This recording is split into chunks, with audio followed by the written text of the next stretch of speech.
Good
morning বন্ধুরা, কেমন আছো সবাই? আশা করছি তোমরা সবাই ভালো আছো, আর আমিও ভালো আছি।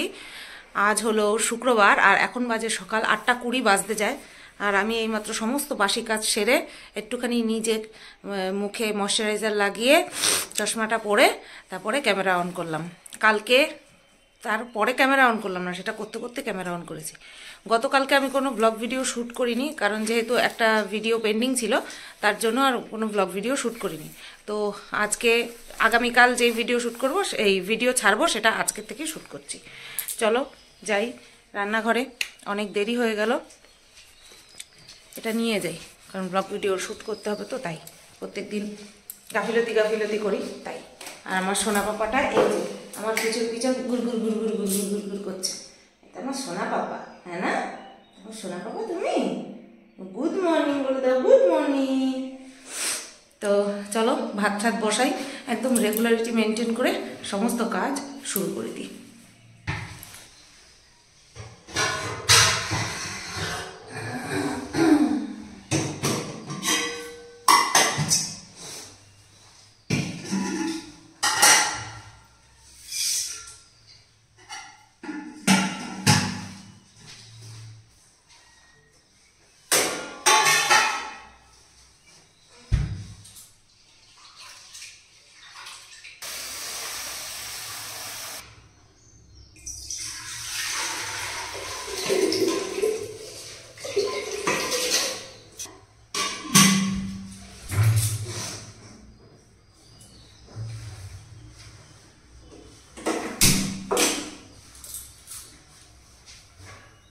তো ভাতটা বসিয়ে দিলাম। এবার ফ্রিজের থেকে নিয়ে আসি যে রান্না করা পদ, তারপরে কাঁচা পদ বলতে আজকে শুধু মাছটাই রান্না করব। আগামীকাল যেহেতু শনিবার, আর এক্সট্রা কোনো কিছু রান্না করব না, আগামীকালকের জন্য রেখে দেবো। দেখি আগামীকাল কি করা যায়, একটু নতুন কিছু করব।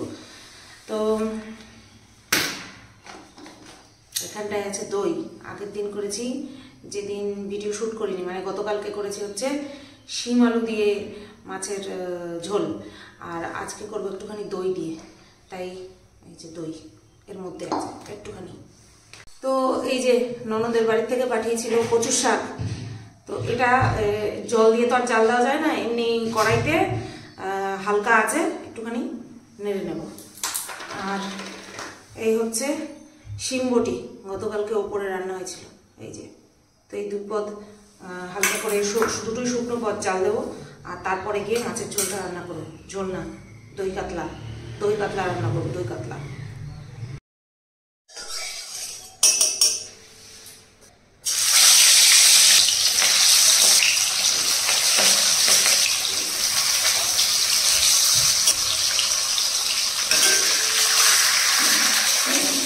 বন্ধুরা, দই কাতলা আমার রেডি একদম। তো বন্ধুরা দেখো, রান্নাঘর হালকা করে নিলাম, মানে তেল মশলা যা পড়েছিল সব পরিষ্কার করে, অর্থাৎ রান্নাঘর আমার পরিষ্কার করা কমপ্লিট। চালের জল, ভাতের জন্য চাল জল রেডি করে গামলাটাকেও ধুয়ে উপর করে রাখলাম, হয়ে গেছে। 10:25 বাজে সকাল, আর আমার আমার রান্নাঘরের কাজ সব কমপ্লিট হয়ে গেল। ভাত বসাবো, দেরি আছে বহুত। আর হ্যাঁ, এই আধ খাপছাড়া নেল পলিশগুলো আমি জন্মদিনের দিন, মানে জন্মদিনের পরের দিন, হ্যাঁ যেদিন আর কি হাবড়ায় গেলাম, সেই দিনও আমি একটুখানি তুলে যে নতুন করে নেল পলিশ পরবো সেইটুকু পর্যন্ত আমার খেয়াল ছিল না বা সময় ছিল না, জানি না। যাই হোক, সময় ছিল না এটা বলা ভুল, খেয়ালই ছিল না। আগের দিন রাত্রেবেলা তো আমি দিব্য করে রাখতে পারতাম, পরের দিন সকালবেলা টাইম পাইনি, সেই ব্যাপার আলাদা। আমাদের সবার খাওয়া দাওয়া তো কমপ্লিট হয়ে গেছে। এই যে শেরু বাবা এখানটায় বসে রয়েছে। আর আমি এখন আমার বহু চুড়িদার কুর্তি আলনার মধ্যে বোঝাই পাহাড়ের মতন হয়ে রয়েছে, সেগুলোকে এবার গুছিয়ে টুছিয়ে আলমারিতে তোলার পালা। ঠিক আছে, আগের দিন যে ড্রেসটা বললাম, এই যে ব্ল্যাক কালারের, তোমরা সবাই বলেছো যে শতবার ড্রেসটায় তোমাকে খুব ভালো লাগছে। একজন দিদিভাই লিখেছে তোমার তো ভুঁড়ি নেই, তার জন্য তুমি এইসব ড্রেসগুলো খুব সুন্দর লাগছে তোমাকে, মানে এই ড্রেসটা তোমাকে ভালো লাগছে তাই বলেছে। সবাই প্রশংসা করেছে, তোমরা আমার ড্রেসের প্রশংসা করেছো, তারপরে ড্রেসটা পরে আমাকে কীরকম লাগছিলো সেই মতামত দিয়েছো, সবাই প্রশংসাই করেছো, তার জন্য তোমাদেরকে মন থেকে অনেক ধন্যবাদ। এই রকম ড্রেস আমি জীবনে প্রথমবার পরেছি, মারমেইড শেপ, মানে পুরো বডি ফিটিংস। আর অর্ডারও দিয়েছি, এমন সাইজ অর্ডার দিয়েছি না, একেবারে একদম পুরো পারফেক্ট সাইজ হয়েছে, মানে আমার দেহের সঙ্গে একদম পুরো সুন্দর মিলে গেছে, না বেশি টাইট না লুজ তো একদমই ছিল না, একদম পুরো ফিটিংস ছিল। আর ওই যে বেল্টটা, ওটা আমার ঘরেই ছিল, ওটা দেখবে ওই পিকনিকের দিন মারু পড়েছিল ওই বেল্টটা, ও বাড়ি থেকে বেল্ট আনতে ভুলে গেছিলো, আমি বললাম দাঁড়া আমার কাছে একটা সুন্দর বেল্ট আছে। তো এই বেল্টটা আমি অন্য একটা ড্রেসের সাথে পেয়েছিলাম, মিশোর থেকে অর্ডার করেছিলাম একটা ড্রেস, তার সাথেই এই বেল্ট ছিল। এখনকার দিনে সবই শাড়ির সাথেও লোকে বেল্ট পরে, তো যাই হোক, শাড়ির সাথে বেল্ট পরে, শাড়ির সাথে বুট পরে, এগুলো এখনকার দিনে এক একটা স্টাইল হয়ে গেছে। তো এই স্টাইলের থেকে হঠাৎ করে মনে পড়লো, গতকালকে একটা কমেন্ট এসেছে যে এই ড্রেসের সাথে শাখাপলা কে পরে, গাইয়া। তো আমি আর কি বলবো, সবাই তো কমেন্ট বক্সে দারুণ ধুয়েছে, যে বলেছে আর কি। আসলে এই যে শাখাপলা, এটা আমাদের হিন্দুদের ঐতিহ্য, তাই না, এটা ট্র্যাডিশন। তো ট্র্যাডিশন কখনো গাইয়া হতে পারে না। যে বলে তার সোচটা গাইয়া, সে নিজেকে আলট্রা মডার্ন ভাবাতে গিয়ে নিজে যে কি পরিচয় দিয়েছে, সেটা তো তোমরা তার অকাত তাকে দেখিয়েই দিয়েছো। আমার দারুণ লেগেছে। আমি সবসময়, আমি দীঘায় যখন গেলাম তখন আমি পলা পরা ছিলাম, শুধু মনে হয় শাখাটা খুলেছিলাম, পলা আয়স্ত সবই পরা ছিলাম।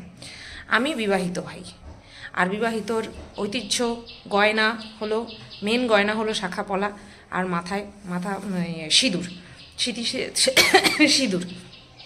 অস্বীকার করার দুঃসাহস না আমি করব কোনো সময়, না কাউকে করতে দেব। তো যাই হোক, তাকে আর বেশি কিছু বলার নেই, যা বলার তোমরা সবাই বলে দিয়েছো। আর বাদবাকি সবাই তোমরা আমার এই যে ট্রিটটা যে করে দিয়েছিলাম আর কি হাবড়া রাজনন্দিনী রেস্টুরেন্টে, তোমরা সবাই এনজয় করেছো, সবাই খুব খুশি হয়েছো যে আমি বাবা মার সঙ্গে ফুল ফ্যামিলির সঙ্গে আমি গেছিলাম, এনজয় করেছিলাম। তো তোমরা খুব খুশি হয়েছো, আর তোমাদের খুশি দেখে আমিও খুব খুশি। আর একজন কমেন্ট করেছে বোনের বর কেন আসেনি, বোনের বর কাজে ছিল গো, রেস্টুরেন্ট আছে ওদের নিজস্ব, তো সেখানটায় ছিল। তো বুঝতেই পারছো যে সবসময় ছেড়ে আসা যায় না। বাদবাকি আমরা সবাই মিলে খুব এনজয় করেছি। বোন শাশুড়ি মায়ের জন্য খাবার দাবার নিয়ে গিয়েছিল, ঠিক আছে। আর এমনিতে তো কাজের মানে রান্নার লোক আছেই, তোমাদেরকে দেখিয়েছি। তো এই হচ্ছে বিষয়, দুটো জিনিস ক্লিয়ার করার ছিল, এক হচ্ছে আমার ড্রেসের সঙ্গে শাখা পলার, আর একটা হচ্ছে এই বোনের বর। তো হ্যাঁ, সবাই আমাদেরকে এক ফ্রেমে দেখতে চাও, ভালো লাগে, এটাও ভালো লাগে। আর আমি যে সবসময় যেতে পারি না, তার সেটা নিয়ে অনেকে অনেক রকম কথা বলে, কিন্তু এক্সট্রা কোনো কারণ নেই, শুধুমাত্র আমি যেতে পারি না বলেই হয় না। বোনরা সব সময় বলে, এই তো মেজো বোন গতকালকেই বলছিল রবিবার দিন আয় আর একটুখানি ঘুরবো, কারণ ওর বাচ্চা হয়ে গেছে তো এখন ও অতটাও ঘুরতে পারে না, তার জন্য বলছে আয়। কারণ দেখি আমার এই একবার যেতেই আমাকে কতদিন অপেক্ষা করতে হলো, দেখা যাক আবার কবে যাই। এবার জামা কাপড়গুলো ভাঁজ করে আলমারিতে তুলি। গুড ইভিনিং বন্ধুরা, 6:30 বাজে, আর উঠে পড়েছি অনেকক্ষণ, ব্ল্যাঙ্কেট ভাঁজ করে ফেলেছি। গেছিলাম একটুখানি, উঠেই গেছিলাম এই যে চানাচুর আনতে, চানাচুর শেষ ছিল না ঘরে, ও শেষ বলতে নেই, বাড়ন্ত চানাচুর বাড়ন্ত ছিল, তার জন্য চানাচুরটা গিয়ে নিয়ে আসলাম। কোনো কথা বলিনি, শুধু মাথাটা আঁচড়েছি, বেরিয়ে গেছি। আর শেরু প্রথমে বুঝতেই পারিনি চাবিটা এত সন্তর্পণে নিয়েছি, শেরু টেরই পাইনি। জুতো পাল্টালাম, তাও টের পাইনি। তারপরে যখন গেট খুলে বাইরে বেরিয়ে গেটটা দিলাম, তারপরে গিয়ে গাউ করে উঠেছে। আর এতক্ষণ দরজার মধ্যে লাথি মারলো। তো দেওয়া ছিল, দুপাশ দিয়েই দেওয়া ছিল। আর এই আসলাম, এখন চামড়ি খাবো একটুখানি। আর সেই দুপুরবেলা খাওয়া দাওয়ার পরে আর ক্যামেরা অন করিনি।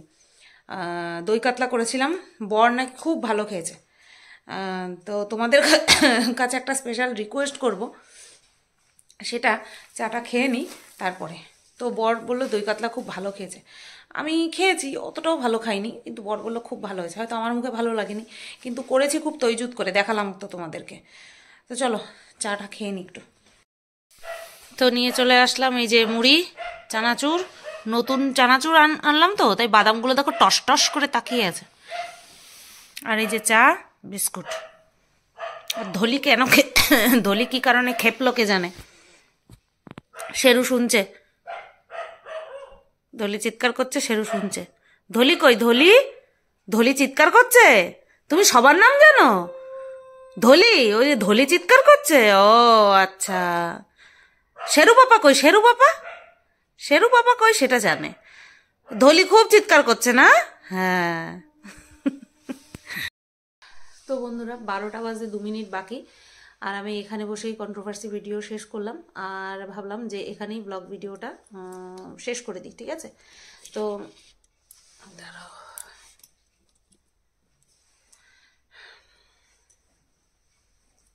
তখন তোমাদেরকে একটা কথা বলবো বলেছিলাম, যে ওই খাওয়ার কথা বলছিলাম। দই কাতলা মাছ রান্না করেছি। আমি সেরকম একটা ভালো খাইনি, কিন্তু বর ভালো খেয়েছে। তো তোমাদেরকে বলছিলাম যে একটা কথা একটা রিকোয়েস্ট করব তোমাদেরকে। সেটা হলো, বর যখন আজকে দুপুরবেলা বলছে যে মাছটা খুব ভালো হয়েছে, আজকে না ভাতটা আমার কম মনে হচ্ছে। মানে আমি কিন্তু কম দিইনি, ভাতটা ওর কাছে মনে হচ্ছে যেন আরও একটুখানি ভাত বেশি থাকলে ভালো হতো। তোমরা বিশ্বাস করবে না, আমি এই ইউটিউবে আসার পরেই তো, মানে এই বেশ 1 বছরও হয়নি যে নতুন এই যে টিফিন কারিও নিয়ে এসছে, টিফিন বক্স নিয়ে এসছে ভাগে ভাগে ভাগে ভাগে। তার আগে কিন্তু আমি ওই স্টিলের টিফিন বাটিতেই দিতাম। তো তো দুই জায়গাতেই তো আমি ভাত দিয়েছি। এত বছর ধরে আমি ওই টিফিন বাটিতে ভাত দিয়ে এসেছি। আমি জানি না কোন বাটিতে কতটুকু ভাত ধরে। এই বাটিতে যতটুকু ভাত ধরে না, আমি সকালবেলায় তার মানে কি বলবো, তার থেকে বেশি খাই। সকালবেলায় আমি তার থেকে বেশি খাই। ওর জন্য দুপুরবেলা আমি ওর বাটিতে যেই ভাত ধরে ঠেসে ঠেসে দিই। এমন না প্লেন লেবেল করে দিই, ঠেসে ঠেসে আটকাই মুখটা। তারপরেও যেন মানে ও যা খায় তাতে করে মানে আমার থেকে কম খায় ও দুপুরবেলা। সেটা তো না, যখন দুপুরবেলা ও বাড়িতে থাকে আমি নিজের হাতে দিই, পরিমাণ মতন খায়। আর যখন ওই স্টিলের টিফিন বাটিটাতে দিতাম, তখন আমি আমার মতন করে, একদম আমার মতন করে ওকে ভাত দিতাম। কিন্তু সেটাকে ছেড়ে ও মডার্ন পথে হাঁটলো, এই ভাগে ভাগে ভাগে ভাগে। তাতে করে আমি 3 পদ দিতেও পারি না, 2 পদ দিই। ডাল হলে কোনো সময় ওই গ্লাসে করে ডাল দিই, ওই গ্লাসের মধ্যে তো আর তরকারি দেওয়া যায় না। তো অন্য টিফিন বাটি আবার জুড়তে হয় আমার। এবার আমি তোমাদেরকে বলতে চাই, আমার কথা তো শোনে না, তোমরা ওকে বলো যে যে ভাই ডাকো বা যাই ডাকো না কেন, যে ওই স্টিলের টিফিন বাটিতেই তুমি ভাত নিয়ে যাও, তুমি টিফিন নিয়ে যাও। কারণ ওই এই ফেন্সি বাটিতে ভাত ধরে না, একটুও ধরে না। ওই ছোট্ট একটা বাটিতে এত বড় একটা মানুষের ভাত হয়? তো তোমরা একটুখানি বলো যে ওই বাটিতে, আগের বাটিটাতেই যেন টিফিন নেয়। দেখো তোমাদের কথা ফেলতে পারবে না। তোমরা বলো তোমাদের কথা ফেলবে না, তোমাদের কথা রাখবে, শুনবে।